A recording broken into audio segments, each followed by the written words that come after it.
Greetings and welcome back to my custom Iron Man playthrough of Guild Wars Prophecies, or Guild Wars Reforged, if you will. I just wanted to start on the beautiful Prophecies login screen, as they've been added back by the goats at 2 weeks that are doing the Reforged updates. This is unironically like my favorite thing they've done so far. It's minor, but it's so cool. And this was like, these previous login screens were like lost media up until now, which is crazy to think about. Like, people put, I'm gonna reference WoW again, but people have all the WoW login screens online because there's a ton of private servers and stuff, so people were able to get that before Classic was a thing. But there was like not any versions of these on YouTube, and if they were up there, it was horrible quality. Anyway, without further ado, again, I don't know why I said it like that, Thorian Ashford, we will continue our journey here. And got some exciting stuff to share in this beautiful episode 2, if you want to call it that. Maybe I'll call it episodes, I don't know, maybe I'll call it parts. We'll find out. I also have upgraded my setup that won't really matter to anyone watching too much, but I now have a hotkey for pausing and unpausing, so I can hopefully save more time on footage. And yeah, the goal is to keep this guy under, or not under, but about 30 minutes going forward, and I'll feel it out. The first video, if I would have thought ahead of time, or hindsight, whatever, I would have split it up into multiple parts, but I just did it all, and there was no part that felt good to end it on. So I just said fuck it, we ball, and rolled with an hour and like 24-minute runtime. You know, it's not a big deal, and here I am wasting valuable runtime as well. Anyway, I say custom Iron Man. That's important because it's my own rule set. It's not strict. It's not super rigid. I'm not a purist, so I'm gonna do things that would annoy other people if it was their playthrough or they personally want to do, and that's just the reality. So sorry, not sorry, I guess. On that note, I have an equipment pack. Yep. And here's my logic for it. I made this character before to test it out, and I did grind out the 50 iris flowers running in and out of Ashford Abbey. I did that. I did it. I got it. And I deleted that character to restart it to actually record it. So I've earned this, and I would have done it again, but the timing just wasn't working for it. So you can flame me for that if you want. I felt really bad not getting it after reflecting on it. So yeah, we're gonna continue on here though. Level 4 currently. We're on the quest, the Crichton Ambassador. Actually, why am I on this quest? I didn't even turn in. I zoned out after I recorded to check something, but I don't know. Did that update the quest? It might have. I'm gonna hopefully not brick the character, but I'm gonna abandon that because we were definitely meant to pick up a quest in here, and I definitely did not do anything when I got in here. Actually, before I do that, I'm gonna go out and see if Captain Osric offers a quest again, and I'm gonna use my fancy pausing technique here. It's even faster. It's up to 20% faster than before. Oh, just a small side note rant that I need to get off my chest. Yeah, I don't think he spawned out here. I have spent the past like 2 to 3 hours or more trying to figure out settings in DaVinci Resolve. If you've used it, you'll maybe know where I'm coming from. The editing and whatnot and timeline and all that was simple. The export rendering settings were just a shit show, and I had to troubleshoot it for like 2 hours because I used to use Premiere Pro, and I'm not paying for that. And DaVinci Resolve just does not export stuff very well unless you do like a giga super high. It's like 700,000 kilobytes a second is what the freaking bitrate has to be for it to be a proper quality export, and then you have to use a open source application called Handbrake to then re-encode it down to a non-ridiculous size. And I didn't know that, so that was fun, but I almost gave up. The irony is that this whole thing is supposed to be super low effort, and I ran into this huge wall after the very first episode, just trying to do, I just need to do some very minor edits, very, very minor. Like, I'm talking like 4 or 5 things. Yeah. So anyway, that was a whole situation. But War Master Titus, I'm going to actually refer back to the footage because I'm really confused right now. Give me a sec. Okay, I think I figured it out. I either turned it in when I wasn't recording, which I don't think I did, or me zoning out and testing something for like 2 seconds when I wasn't recording messed something up, and now the quest is just gone, so I just don't get the 500 XP, which is fine. So this would be the next quest, I think. Yeah, so we got to take this message, this royal message to Ambassador Zane. He's this guy from Krita, a nation to the far west, which is another human kingdom that was at war with Ascalon and another human nation called Rin, which Rin just doesn't exist anymore. It disappeared in a poof of magic, basically. No one knows why. But yeah, so we just got to run out there and do that. They say they don't trust Critons because they've been at war with them, obviously. But the Critons are here trying to offer a treaty with Ascalonians to kind of band together against the Char. And they're the only kingdom that didn't get completely decimated by the Searing and everything. And it says, I'm sure Elysia will be waiting to go with you, and she can heal you if need be. So Elysia is what's called a henchman. She's a monk henchman. Monks are healers in this game. They're not like the martial fighter punchy monks, kung fu type guys. And henchmen are people you can add to your party if you don't have players to play with. They're pretty bad. But, you know, we'll bring Elysia. And I'll touch a lot more on that very shortly. Let's head out, shall we? And over here, it's just a very short quest. There's going to be some of the famous pop-ups that we know and love so much. Nope, there we go. So, I'm just going to... These Whiptail Devourers are rangers, and they have this really annoying skill called Lightning Reflexes that makes them have a 75% chance to block. And it's super annoying. See? Block, block, block. This is going to take a minute. Alright, we destroyed those guys and got a half-eaten mass, which is pretty gross. It's a salvage item, so you can get, looks like cloth or bones from it. I don't know how you're getting cloth from... I guess I could see the bones, whatever. Kind of weird. Anyway, here's Ambassador Zane. Here's Rurik talking to him. Rurik is... Oh, we're getting PJ'd here. Not cool, dude. I think Rurik actually likes the idea of siding with these guys or getting their help, because he's just all about defeating the Char no matter what it takes. Anyway, we'll talk to him. And he's just basically like, hey, yo, look, can you talk to the king for me or something like that? And we got level 5 from that. We'll go another point of swordsmanship, because why not? And he has a follow-up quest helping the people of Ascalon. So this one's really important because, as you can see at the bottom, it's not just experience, but we get energy tap and for great justice. Energy tap isn't really necessary for my build and character, but for great justice can be pretty useful. And we'll see if this one offers anything new. So I'm not really going to be doing all the quests. I'm only going to be going for stuff that gives me new skills. That's mostly it. Oh, and Rurik left. So, let's see here. There's also War Master Grast over here. He's going to give us a warrior quest. I think he just has one right now, but he'll probably have more later. Oh no, he has multiple. So Gargoyle Trouble. As you can see, this one's really good. He gives you Wild Blow, Sever Artery, Gash. Oh, I already have Sever Artery, Gash, and Healing in it. Gives us Wild Blow. I got excited there for a second. Wild Blow is not a euphemism. It ends an enemy stance, which is exactly what the Whiptail Devourers use to block damage. So that's actually incredibly beneficial for us. Now this other one, which I'm not going to do right now, which is called Military Matters, it gives us Power Attack and Sprint.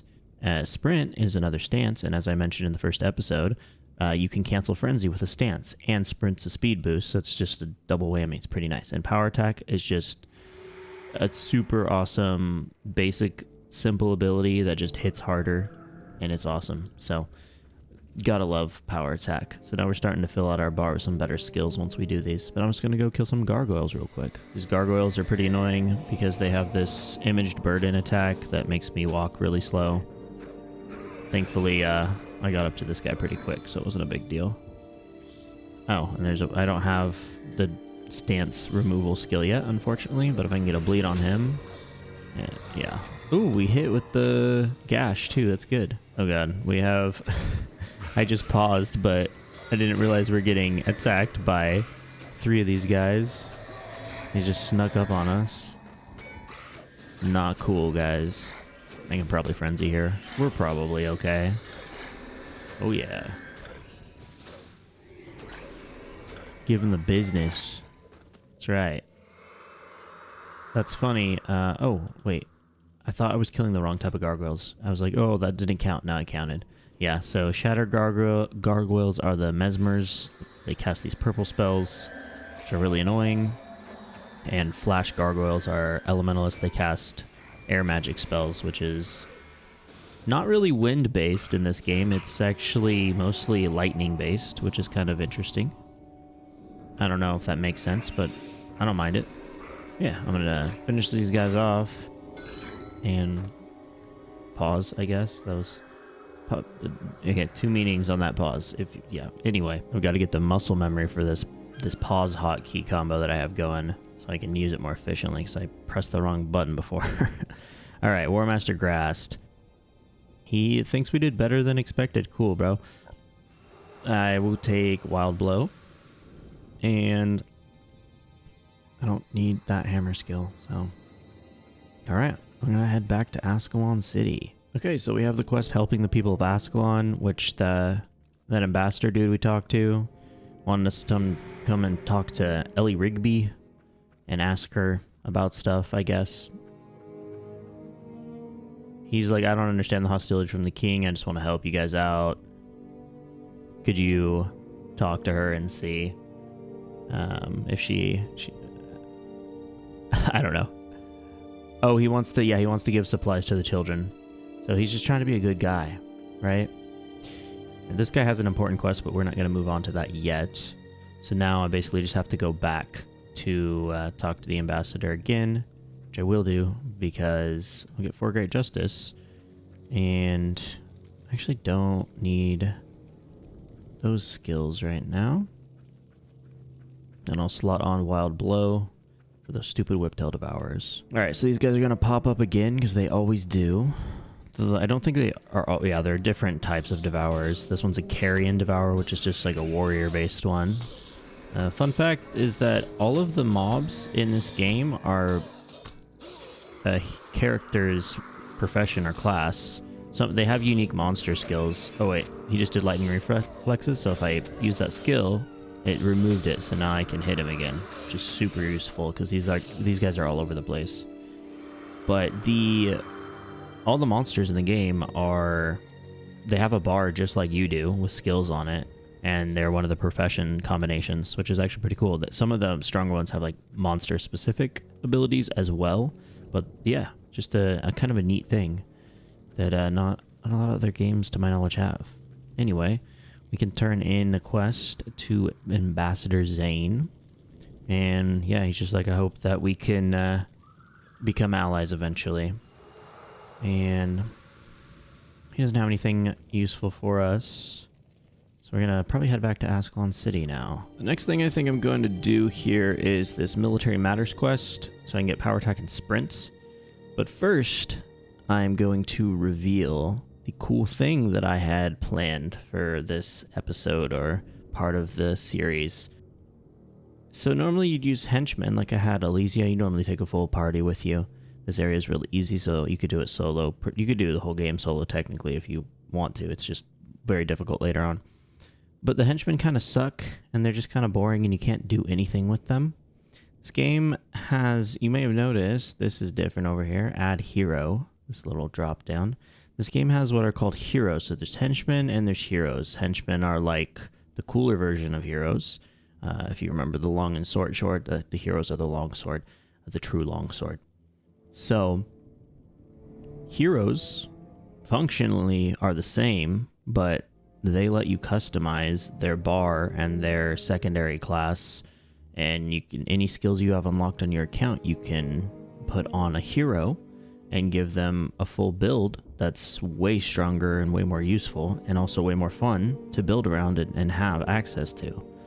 So you normally wouldn't have heroes until later, but I through clever mechanics, if you will, I've gained myself access to some heroes. There is one issue. They're level 20 and I'm level 5. And so you probably are thinking that's lame. Why would you want a level 20? It's going to trivialize everything, and I agree. But I have a clever workaround. It's not perfect, but just hear me out. I'm very excited for this. It's a very weird and niche thing to do, and that's why this is my custom Iron Man playthrough. I'm doing what I want, what I think is fun. So let me add my heroes in. We've got the Monk Mesmer, Alira Dawnmend.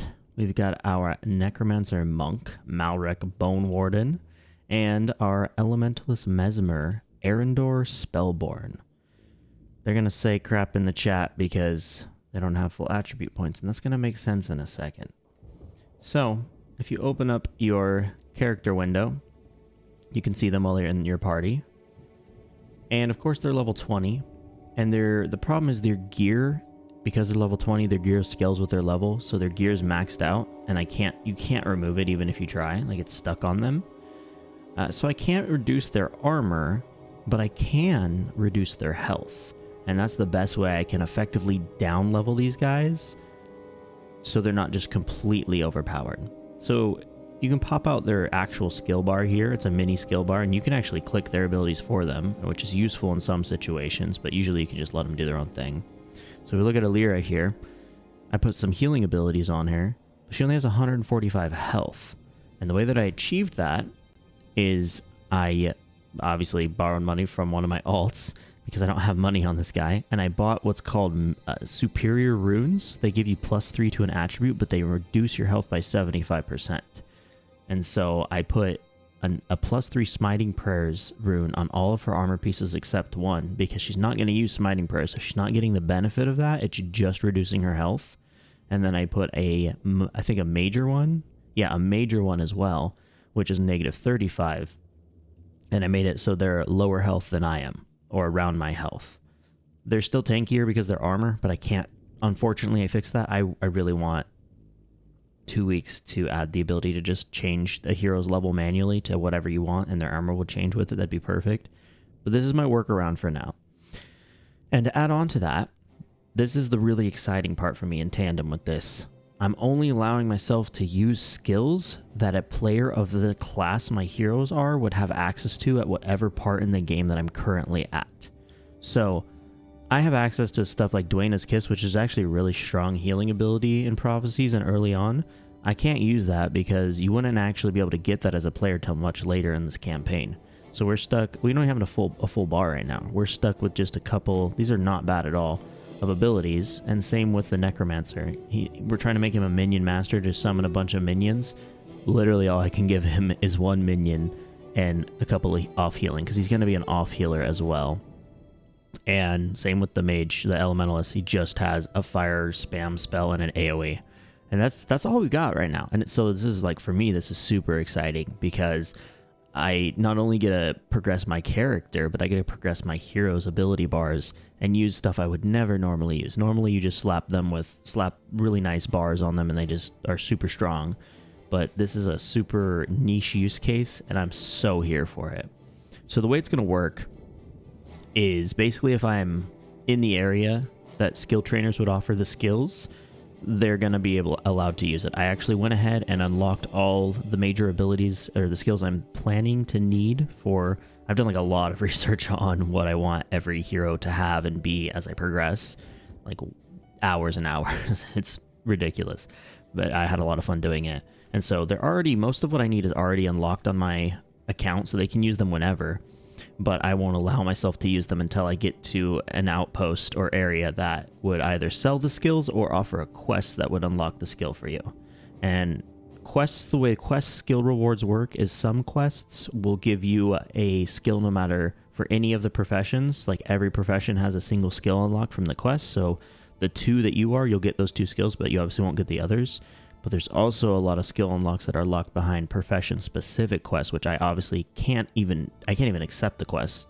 So for those, I just kind of have to, roll with it and I'll do the warrior quests for the area, and that will quote-unquote unlock the other professions quests by doing so. That's how I'm justifying it. And on that note, we actually technically just unlocked a new skill by doing that early warrior quest, because there's an early monk quest where you go right outside and talk to somebody and you get resurrect. I forgot to mention, you can get a resurrection signet quest reward in the pre-Searing area. It just resurrects someone with 100% health and 25% energy, but then it goes on an unusable state until you kill a boss or rezone. Forgot to get that. So I don't really need a res on my guy, but the resurrect is a monk skill, and it doesn't have that negative part to it. I don't know, for lack of better phrasing, but it only gives them 25% health and 0 energy when you res. So it's a bit of a trade-off, but still a good one to have. And because my Necromancer is also a monk secondary, he can take that as well. And our quest here, Military Matters, is also going to unlock, by proxy is what I'll call it, a very handy ability or skill, keep calling them abilities, they're skills, for our Necromancer as well. And so we'll just continually grow their bars, and don't worry, their armor, I can't fix that, but I'm not giving them any good attributes, and anything I want to boost on them from now on, I'd have to gain myself via some way. And I actually just realized I should have saved the caster weapons that I was getting in pre-Searing. I forgot, but I've got this jeweled chalice. They don't even have weapons, so they're all casters, so it's not a big deal. But yeah, there's her first upgrade. And the final point before I stop yapping about this and actually play the game, as we run out of our 30-minute timer, is that you'll see their note in here. I have a bunch of unspent attribute points. So the way levels work in this game is every level gives you a little more health. I believe it's 20 health per level, and every level gives you a few more attribute points. All of your damage and efficacy comes from these attribute points. Without them, you're basically as weak as a level 1. You just have a lot of health. Your energy doesn't even increase. Your energy is static from level 1. So they don't get to put more attribute points, or rather, I don't get to give them more attribute points than my character is able to do for himself. And the easy way for me to see that, if I just take away all my points, I can see I have 20 unused points. They have 200 total, so 20 minus 200, 180. They have to leave 180 or more unused, or I'm breaking that rule. So that's how I do it. And you see the Smiting Prayers is 4, even though there's nothing in it. That's from the runes I put on them. I did that for every one of them, and I chose an attribute that they won't even benefit from. So as we get higher level, I will remove some of those health negative runes on them to slowly build their health up. But my rule, because they have the super giga armor at a low level, is that I'm going to keep them very low health as much as I can. And I'm going to have to be a decent chunk ahead of them in health before they get to take a single rune off. So it's touch and go. I'm just feeling it out and having fun with it. But yeah, I'm going to actually give these guys a couple more attributes, because I realized I have 5 more freed up. And then we'll actually do the quest. But yes, this was the big reveal. This was... I don't know. I'm nerding out over it. I can't help it.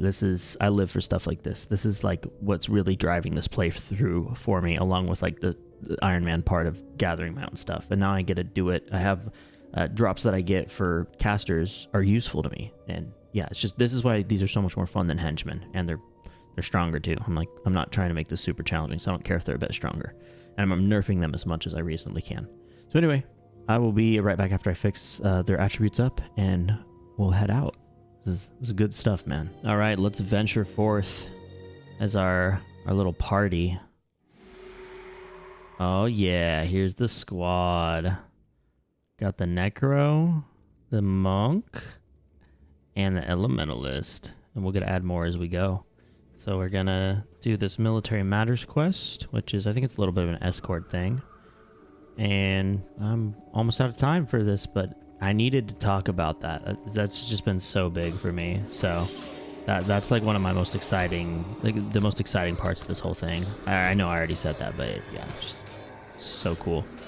I would, the only thing that could make this better is if you could just manually change their level and their armor would scale down. That would be perfect. Maybe one day, but I'm at least happy to have a somewhat of a workaround. So yeah, see, Malric is going to be summoning these little bone horrors, and they basically are weak meleeers that'll just soak up more damage for us, and will also do a little bit of damage themselves. That's a super iconic Guild Wars skill to just have minions like that. No other MMO does it like that I know of, and it's just such a unique and cool thing. I love it. But yeah, I'm gonna fight my way over here. I really gotta save time. And oh, I didn't even need to use my, see how much faster stuff dies? I mean, I guess I didn't have a damage dealer with me. Oops, I did not mean to switch to my bow when I went out before, but oh man, it's like a squad. It's just like a little party. It's like a fellowship. It's so good. I love it. I love that they feel like extensions of my character instead of just like random NPCs, and that's what's so good about it to me. So yeah, I will be back when we make it over there. Ooh, I just got a jeweled staff, so you know what that means. It's +4 energy. We're gonna hand that to Malric because his bone minions are pretty expensive for him to cast. Yeah, this Arendor is nuking the shit out of stuff with his fire spells. It's awesome. And again, like, some people like to play this game and make it challenging. I'm not that guy. I'm not very good at this game, so I don't mind that this is obviously a lot easier than it could be. I'm here for the adventure and the fun of it, man. This is peak right now. So good. All right, we made it to the portal that takes us to the next part of the quest. And I got a flame artifact drop that gives +5 energy, so I think it's only fitting that we give it to the fire elementalist. The plan is to make him a air elementalist later on, but the fire skills or the air skills in early game are just not super great. And I also, thinking about how strong these guys are, I think I'm actually going to limit their attributes to at least one level below mine, because they have the armor and everything, so I might as well nerf them a little bit more. And if they're still going to be way better than henchmen, so I don't think I'd ever need to change that rule. So when I get back, I'll change that as well. But anyway, let's go into a new zone, Region Valley. I didn't explore this in pre-Searing, but it was a very pretty zone before everything happened. So we'll talk to Sergeant Clark here. Basically, I don't know, these guys were stranded out here or something, and they just need your boy to help them get back to safety. So do a classic MMO escort quest here. One thing I find really funny is these heroes are way stronger than the henchmen in the area, even if you nerf them and limit their abilities or their attributes and whatnot.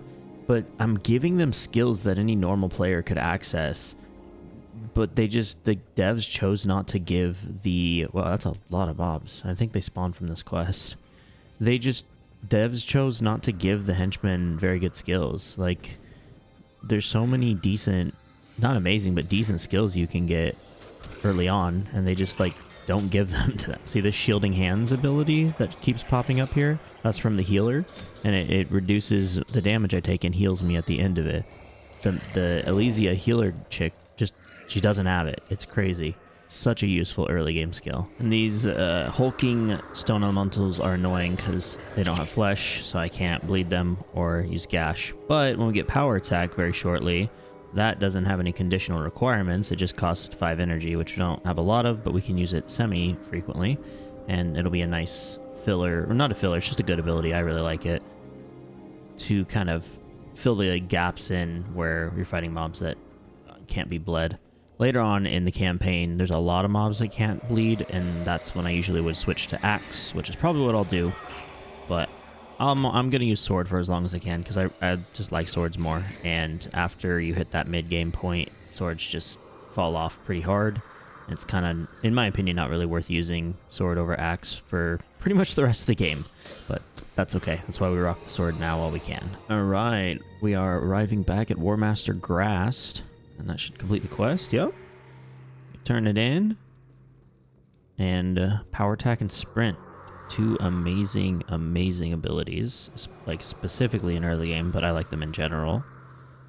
So power attack's going right there. That's why I left that slot empty. And sprint, I don't really need Ether Feast, so we can drop that on there. I'll organize the bar later. But now, if I say we're in a fight, pretend I'm fighting, and I'm frenzying, and I'm starting to get chunked, which Alira is going to have my back, so it's probably not going to matter. But let's pretend I got chunked. I have frenzy up, and I'm like, oh shit. I just press sprint. Boom.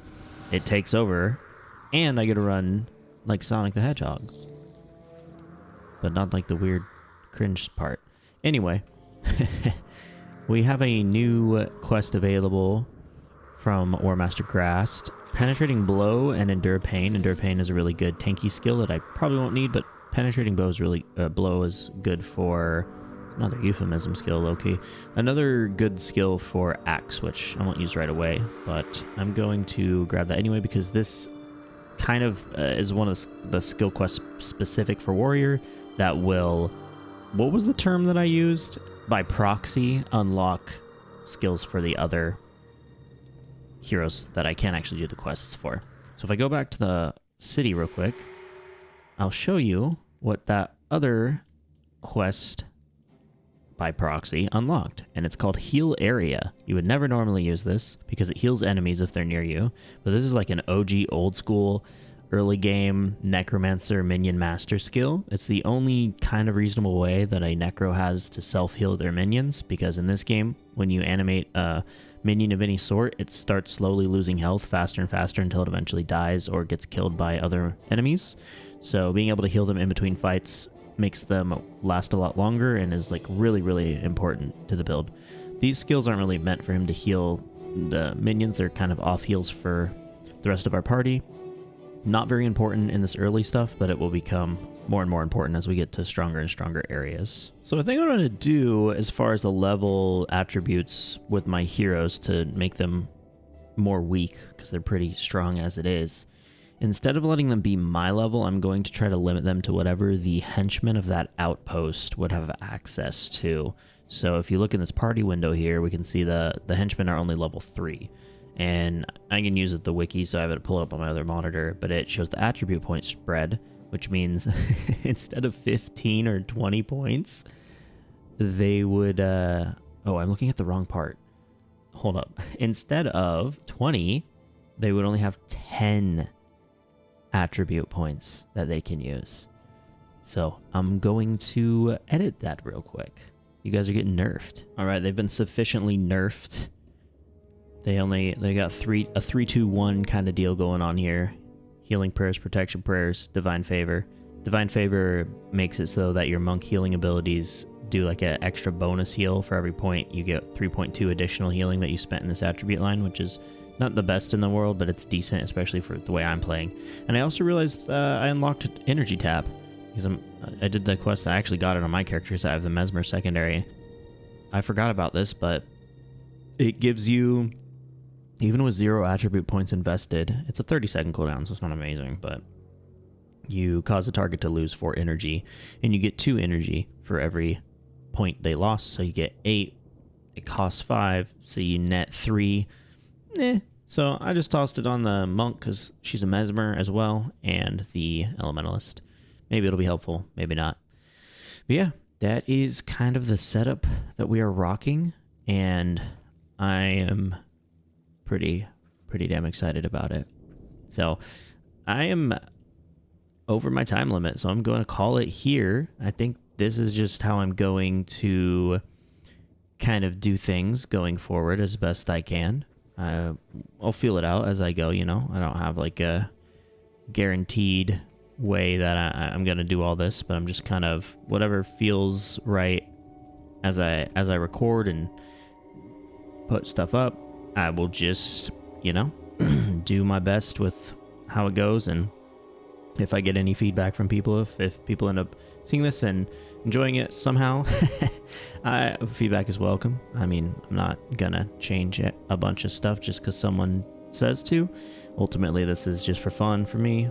But yeah, I revealed the big exciting twist, I guess, that I'm doing. And I'm just super excited to progress the heroes. And I think going forward, I will just record like I did this time with an intent to end around the 30-minute mark. And if I want to keep going after that, I will just basically start a new recording as a effectively new episode, as if I hadn't just stopped recording. It's 30 minutes of, even with pausing, isn't really that much, but these aren't highly edited videos, obviously, so it's okay if each video doesn't have a ton of progress. This isn't some old school RuneScape series where I've got to play for 500 hours to make a 20-minute episode. That would be awful.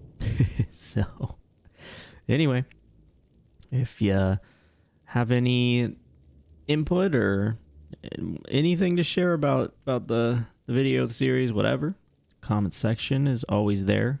If you enjoyed it, feel free to like the video. If you want more of this, feel free to stick around and sub to the channel, I guess. But yeah, that is about it. I am Tech, and thank you for watching. Take care and have a good one.